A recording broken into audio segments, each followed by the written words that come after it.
Tout à fait, tout à fait. Ce qui m'amène à te parler. Alors c'est vrai, c'était pas un cours sur les métaphores hein, que j'avais fait avec toi. Je reviens à moi. C'est clean language, langage propre. Le langage propre, c'est une façon de communiquer qui amène les gens dans leur profondeur.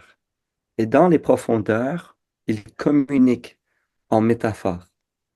Parce que les métaphores, ce sont des principes organisationnels beaucoup plus larges. Et ça nous permet de beaucoup mieux comprendre les enjeux des choses que l'on vit, et puis les désirs que l'on a, et puis les impulsions que l'on a, et ainsi de suite. Donc, Mhm. effectivement, le thème de métaphore est très présent dans cette formation-là, mais on Ouais, aborde les métaphores par un processus particulier qu'on appelle le langage propre, le le clean langage language. propre. Tout à fait. Tu avais commencé ce cours en parlant du terme métaphore.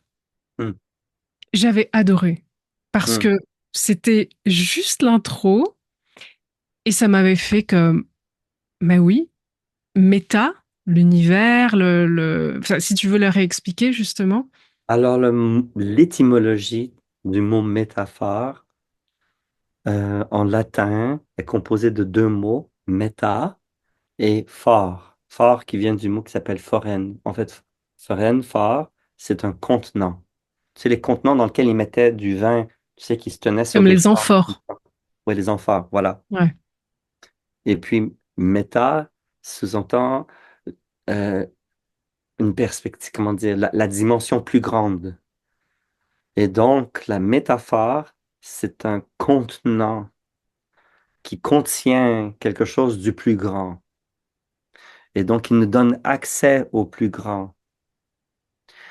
Et c'est comme ça qu'on expérimente une métaphore.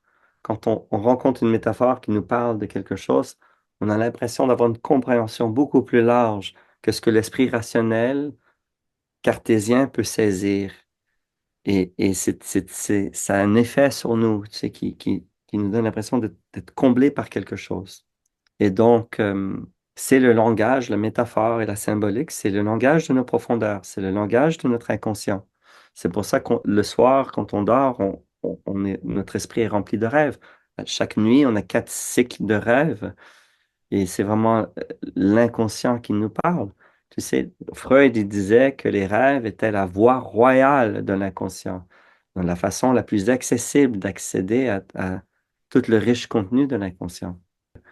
Pour vraiment, vraiment comprendre les choses que l'on vit, on veut découvrir les symboles par lesquels on perçoit, et on interprète et on organise nos expériences. Parce que derrière le courant de pensée, il y a un enjeu de symboles et même tout un paysage symbolique.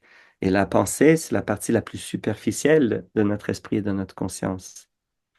Donc, pour vraiment aborder, tu sais, les profondeurs tu sais, de nos schémas, on veut rencontrer nos métaphores intérieures.